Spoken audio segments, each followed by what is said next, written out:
apnea o hipopnea parcial de vía aérea superior durante el dormir. Entonces, de repente alguien duerme, está roncando y de un momento a otro va a roncar. Apnea. Pero comprobamos que mientras existe esa apnea, desatura. Hay que poner esta simetría. Y eso produce que esas constantes caídas de saturación de oxígeno durante la noche y muchas noches van a dar mala calidad de sueño, mala calidad de vida y van a predisponer a enfermedades. ¿De acuerdo? Entonces, estos pacientes tampoco tienen un sueño reparador y generan muchos despertares, ¿no? Salen así de improviso, ¿no? Entonces, está acompañado ya actualmente de un problema de salud pública porque tiene una alta prevalencia y creciente relación a obesidad. Países donde hay mayor tendencia a obesidad, hay mayor predisposición a apnea sueño. Aproximadamente se estima que hay 38.000 muertes cardiovasculares por año, un costo anual de 42 millones de dólares por hospitalizados y una mortalidad acumulada en 37% de los usuarios, aproximadamente datos de Estados Unidos, ¿no? Entonces, ¿en qué edades se presenta? En un rango de edad de 40 a 60 años, generalmente. Mayor cantidad de pacientes afectados son hombres. Mayor cantidad de hombres versus mujeres. Entonces, estos episodios, para llamarlos de apnea o hipoapnea, tienen que tener una duración mínima de 10 segundos, teniendo rangos de 10 a 30 segundos que pueden prolongarse por más de un minuto. Entonces, para tener esa definición. Estos eventos respiratorios pueden ocurrir en cualquier etapa del sueño, en la REM, no REM, ¿no? Pero son más frecuentes en el sueño de movimientos oculares rápidos, en las etapas N1 y N2 del sueño de movimientos oculares rápidos. Entonces, estos eventos respiratorios suelen ser más prolongados y se asocian a mayor desaturación cuando se produce en la etapa del sueño de movimientos oculares. Y se resuelve el movimiento respiratorio, la saturación de oxígeno vuelve a regresar a valores basales. Entonces, ¿qué significa? Que no, el parénquima pulmonar funciona bien. Porque si saturo bien despierto, si saturo bien cuando estoy consciente, es un tema netamente de obstrucción o colapso de vía aérea mientras duermo. Acá el sueño tiene algunas características, ¿no? Hay 5 etapas de sueño. La primera y la segunda son de sueño ligero y representan una transición entre la vigilia y el sueño, ¿no? Durante la tercera y cuarta etapa del sueño se produce lo que es el sueño en sí, que es donde la persona descansa. Y en la quinta etapa se producen ya los sueños, ¿no? Porque tienen características. Bueno, todos soñamos, ahora que nos acordemos es otra cosa, ¿no? Y los músculos están totalmente relajados y atónicos.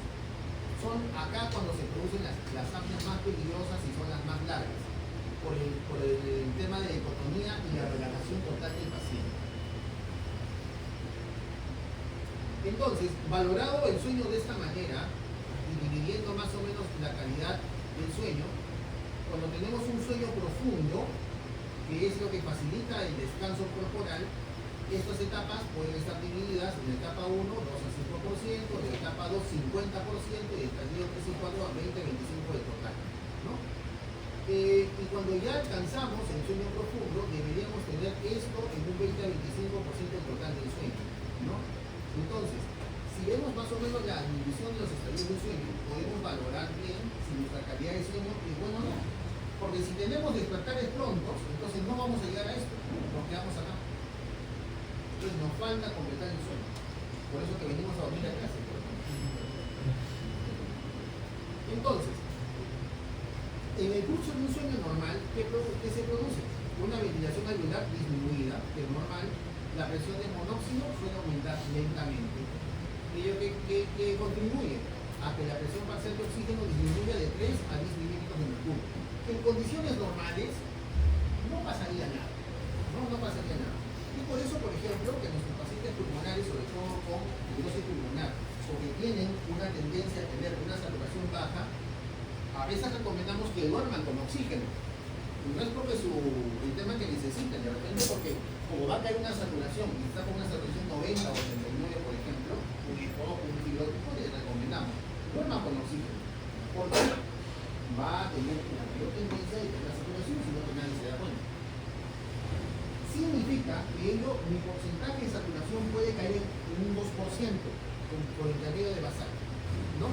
Las apneas se dan en promedio de 7 en el hombre y 2 en la mujer. Siempre los hombres pagan más. Entonces, con esta pequeña explicación determinamos qué cosa es el apnea, ¿no? Es una disminución del flujo respiratorio menor o igual al 90% con respecto al flujo base. Es decir, si el aire pasa como 100, disminuye a menos del 90%, pasa como 10 o menos. Y que tiene que tener una duración de al menos 10 segundos. Esta apnea puede ser de varias clases. Una área obstructiva, si el evento persiste en el esfuerzo respiratorio, es decir, el paciente todo se va al vecino obstruido. Una apnea central, cuando el esfuerzo respiratorio está ausente, o una apnea mixta, cuando hay ambas cosas. Es importante hacer notar que una apnea no siempre se acompaña de saturación de oxígeno, ¿no? No necesariamente, pero mientras más larga es, obvio que sí. La hipopnea es cuando no cumple criterios de apnea, pero la reducción del flujo respiratorio va a ser mayor o igual al 30% respecto al flujo de base.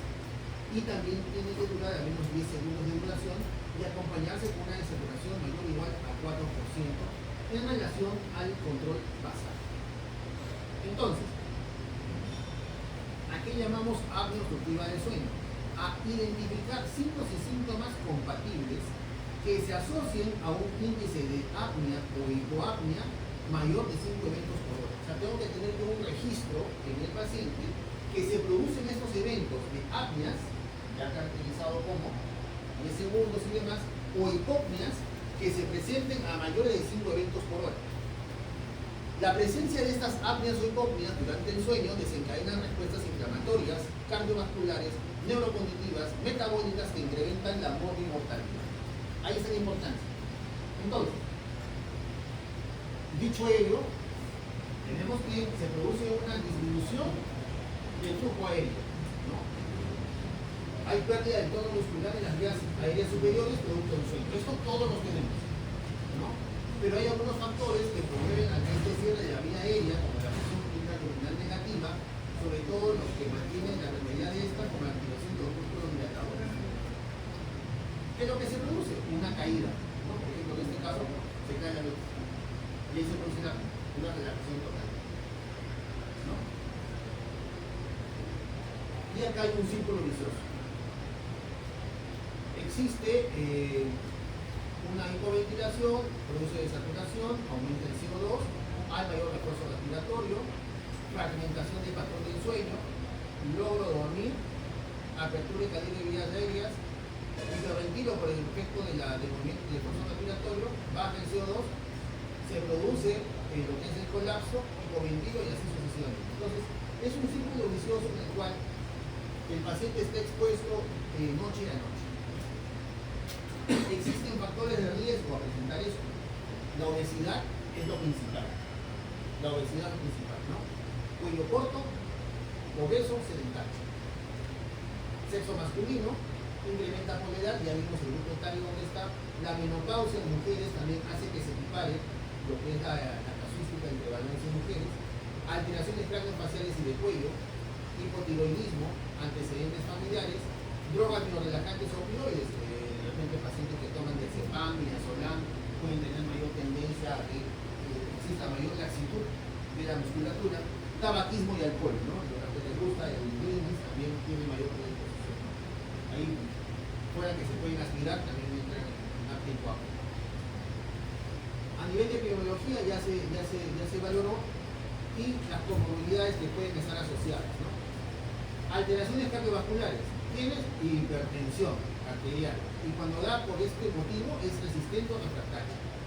Puede haber presencia de accidentes cerebrovasculares, los TIA, que son los accidentes isquémicos transitorios, insuficiencia cardíaca, enfermedad arterial coronaria, arritmia, hipertensión pulmonar, isquemia miocárdica y muerte súbita, que es lo más trágico.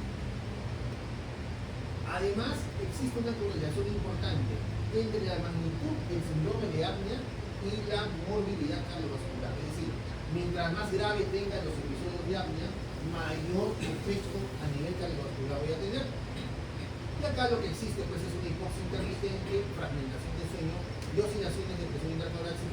hace que existan predominantemente alteraciones cardiovasculares asociadas a síndrome de apnea del sueño. Asimismo, también existen desórdenes metabólicos que están asociados al síndrome de apnea del sueño. Esta hipoxemia intermitente puede estar como un factor fisiopatogénico central en el desarrollo de trastornos de metabolismo de glucosa y resistencia a insulina. Entonces, si sumamos a esto que estamos frente a un paciente sedentario, un paciente de repente con sobrepeso, obeso, y va a tener un factor que a nivel central va a estimular a que el metabolismo de glucosa no sea bien establecido y sea mayor resistente, entonces va a prolongar más el efecto del síndrome metabólico del paciente. Las apneas también se desarrollan, por lo tanto, la estructura del sueño, a un desarrollo del síndrome metabólico, que es independiente de la obesidad. Quiere decir que, bueno, no es un paciente obeso, es un paciente realmente delgado, fit, y presenta una apnea obstructiva del sueño, puede presentar un síndrome metabólico. Por lo tanto, hay que considerar un despistaje de SAOS en pacientes con síndrome metabólico y diabetes, porque va a hacer que el paciente vaya mal. Quiere decir, a manera de screening, tengo un paciente con síndrome metabólico y diabetes, que tengo que hacer preguntar cómo duermen, si tiene apnea o apnea, porque la presencia de ambas patologías no es para nada bueno para el control adecuado de la enfermedad. Puede producir también desórdenes neurocognitivos. La alteración cognitiva, como la atención, actividad ejecutora de memoria, y el SAO se relaciona también con deterioro neurocognitivo y calidad de vida. Los pacientes que van a tener alteración de memoria. Riesgo de accidentes, lógico, si duermo mal, voy a tener de repente somnolencia, si manejo de repente alguna maquinaria pesada o me dedico a conducir, semáforo de rojo, me quedo dormido en el semáforo, puedo tener accidentes de tránsito. Y pueden tener también tendencia a tener mayores complicaciones en los pacientes cuando son sometidos a cirugías. En vista que la anestesia también va a producir mayor relajación de vía aérea y por lo tanto puede aumentar un poquito más el riesgo a desaturación. ¿Qué síntomas y síntomas son más frecuentes en el síndrome de apnea obstructiva del sueño? Durante el sueño rompimos. ¿Por qué rompo? ¿Por qué rompo? Porque el aire pasa por la boca y no por la nariz. Tengo que ver, respiro bien, ¿verdad? De repente tengo un pólipo nasal, tengo un tabique desviado alterado, hipertrofia de cornetes. Entonces, tengo que evaluar ello. Tengo que evaluar, de repente interrogo interrogar a la pareja, ¿no? De repente uno no se da cuenta, de repente cómo duerme, ronca, se despierta, etc. Movimientos anormales durante el sueño. Micturia, mayor tendencia a orinar, enuresis en niños, o sea, los que se orinan en cama, presencia de pesadillas, sueños excitados, insomnio, reflujo gastroesofágico, ¿no?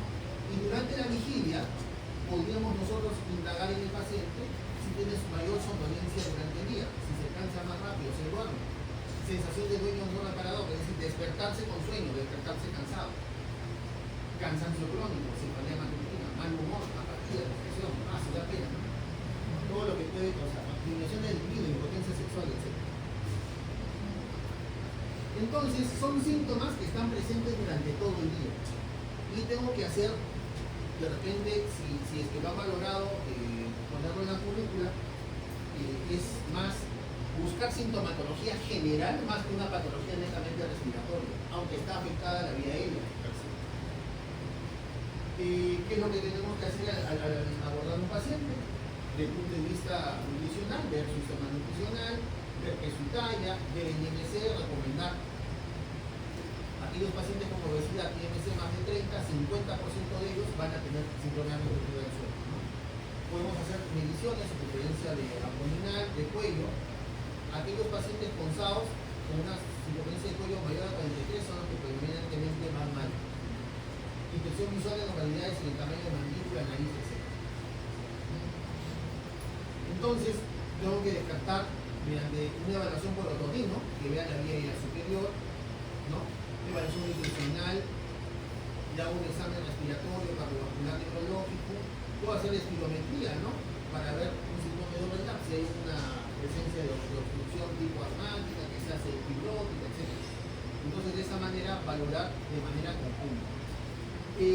Cuando yo abarco a un paciente, hay un cuestionario llamado escala de Epworth, que trata de ver qué tan posible de dormirse tiene el paciente en algunas situaciones, ¿no? Leyendo sentado, o sea, agarras un periódico, una revista o un artículo científico.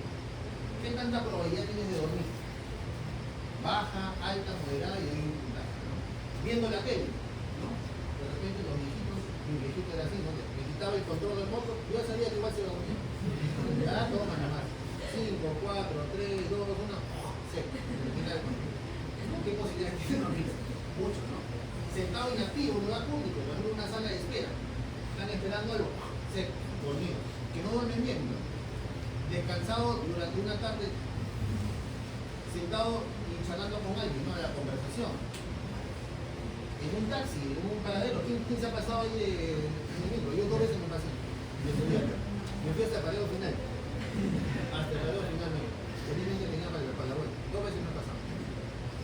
¿No? Y se hace una puntuación total. ¿No?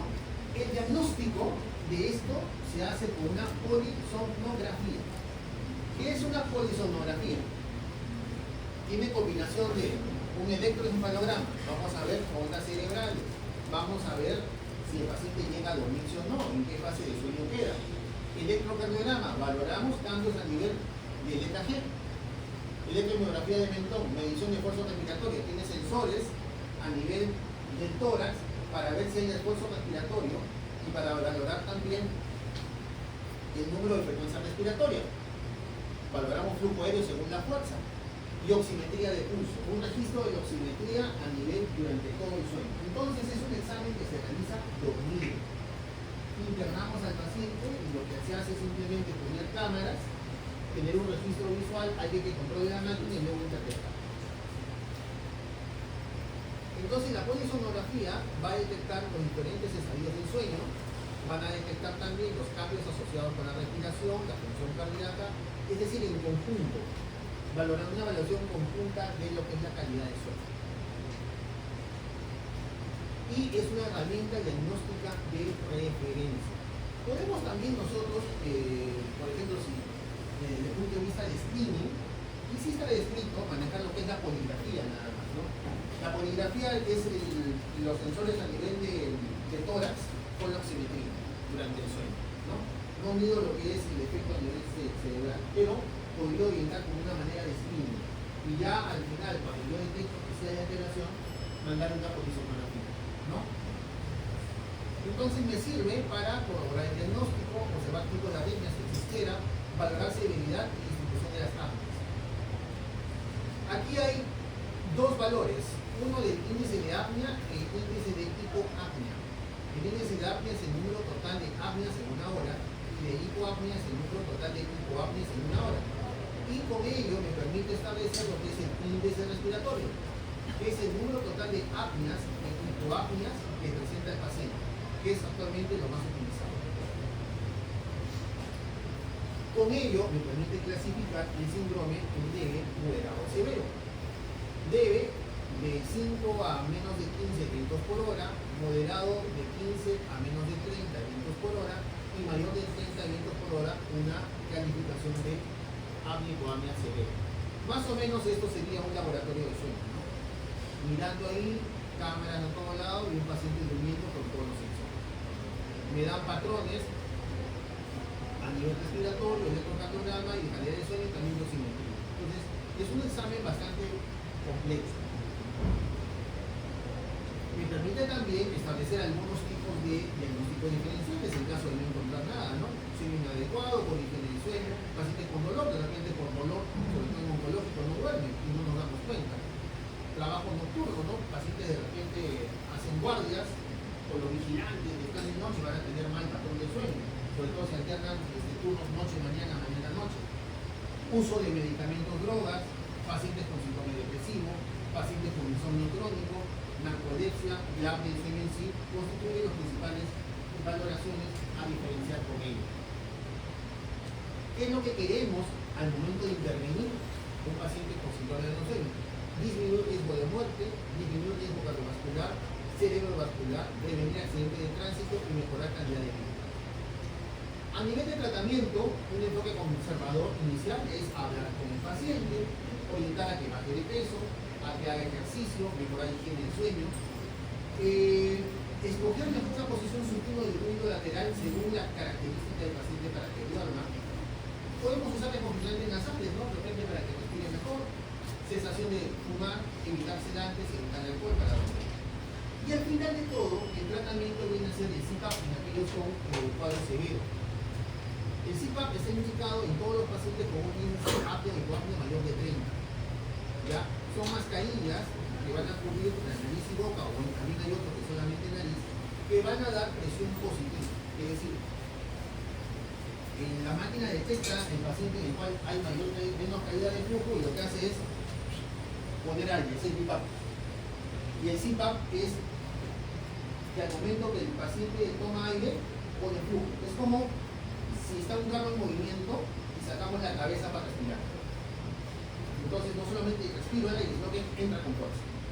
Y de esa manera lo que hago es evitar el colapso de la vía aérea, ¿no? Porque no solamente tienes oxígeno, sino también así con un pequeño pico, una presión inspiratoria con la intención de poder dilatar la vía aérea, ¿no?